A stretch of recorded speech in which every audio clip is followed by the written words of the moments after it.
आपसे एक सवाल पूछना था। जी जी। क्या आपको लगता है कि केंद्र सरकार जांच एजेंसियों का दुरुपयोग कर रही है? सरासर कर रही है।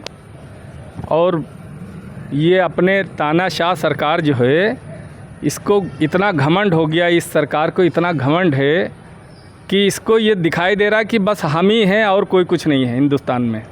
हिंदुस्तान में जब अंग्रेज़ों से ये कांग्रेस पार्टी भी लड़ी और भी हिंदुस्तान का हिंदू मुसलमान सिख ईसाई सभी लड़े आज़ाद कराने में, इसको अंग्रेज़ को भगाने में हम सब एक हो के लड़े। उस टाइम ये अंग्रेज़ों के पिट्ठू थे, मुखबर थे। इनके कहने पे न जाने कितने, इन लोगों के कहने पे न जाने कितने हिंदुस्तानी बेचारे हमें फांसी दी गई, उनको जेल भेजा गया, उनको गोलियां मारी गई। लेकिन इन लोगों का एक घर का परिवार क्या, इनका कोई सदस्य भी इनका हिंदुस्तान की आज़ादी में कोई हिस्सा नहीं लिया है। एक सवाल और है, कहीं पे हिस्सा नहीं लिया। एक सवाल ये है कि एक औरत जिसकी उम्र है 75 साल, जिसका नाम है सोनिया गांधी, जी जी जी, उसने अपने पति की शहादत को देखा, बेशक, अपनी सास की शहादत को देखा। बेशक। ऐसी महिला को इस उम्र के पड़ाव में मोदी सरकार बदनाम करने के लिए अपनी सत्ता का दुरुपयोग कर रही है, अहंकारी सरकार है। बेशक बेशक।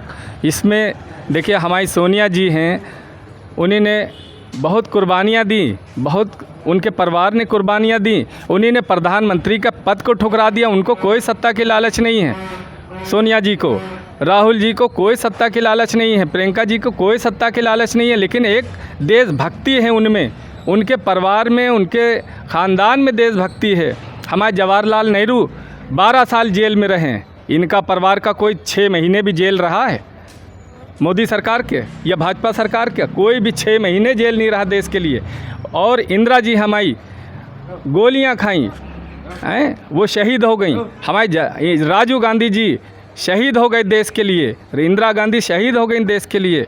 और हमारी सोनिया जी ने प्रधानमंत्री का पद ठुकरा दिया देश को आगे बढ़ाने के लिए। मनमोहन सरकार ने इतना अच्छा काम किया कि उनको दोबारा लोगों ने प्रधानमंत्री चुना। सोनिया जी चाहती तो वो प्रधानमंत्री बन सकती थी, लेकिन सोनिया जी को इसलिए उनको बदनाम करने के लिए, उनको तकलीफ़ पहुंचाने के लिए इस सरकार का ये है कि हिंदुस्तान को हम कैसे कमज़ोर करें। आज ये अगर इनकी कोई मदद कर रहा है तो विदेश में लोग बैठे हुए हैं, हमारे हिंदुस्तान के जो दुश्मन हैं वो इनकी भाजपा सरकार को समर्थन दे रहे हैं। वो इनको चाहते हैं कि हिंदुस्तान में यही लोग रहें, क्योंकि भारत कांग्रेस के टाइम में बहुत आगे बढ़ चुका था। दुनिया के हम लोग दुनिया में सबसे आगे निकलने की कोशिश कर रहे थे, और बाज़ार भी हिंदुस्तान का पूरी दुनिया में आगे बढ़ रहा था, विकास भी बढ़ रहा था। आज हमारे हिंदुस्तान का युवा और क्या जितने लोग हैं, आने वाली पीढ़ियों तक की इन्होंने तो बर्बाद करने के लिए ऐसा कर दिया कि आने वाली पीढ़ी उसको कुछ नहीं मिलेगा। हमें लगता है कि अगर ये 10 साल और ये राज कर लिया इन्होंने, तो हिंदुस्तान जैसे श्रीलंका का जो हाल है वही यहाँ भी हाल होगा।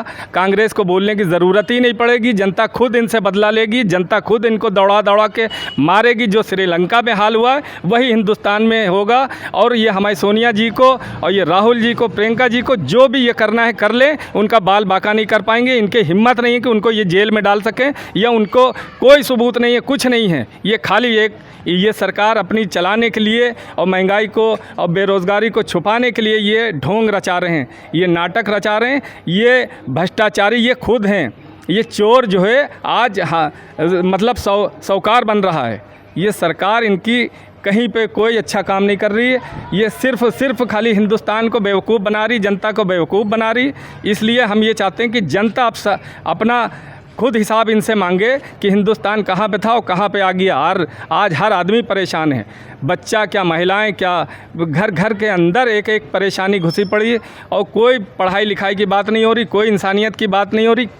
केवल एक धर्म का नशा जो है इन्हीं लोगों की आंखों पे पट्टी बांध दी है। और ये धर्म के आड़ में बहुत बड़ा घोटाला कर रहे हैं, बहुत ही ज़्यादा हिंदुस्तान को कमज़ोर कर रहे हैं। इसलिए हम चाहते हैं जनता सड़कों पे उतरे और जनता हिसाब मांगे, क्योंकि हम सब धार्मिक हैं, हम सब ऊपर वाले को मानते हैं। लेकिन हिंदुस्तान को यही लोग खाली थोड़ी मानते हैं, ये लोग ऊपर वाले को नहीं मानते हैं। ऊपर वाले को भी धोखा दे रहे हैं, हिंदुस्तान को भी धोखा दे रहे हैं, हिंदुस्तान की जनता को भी धोखा दे रहे हैं। इसलिए जनता इनसे हिसाब मांगे कि ये कैसे सरकार चलाएंगे और कैसे चलाना चाह रहे हैं। ठीक, धन्यवाद।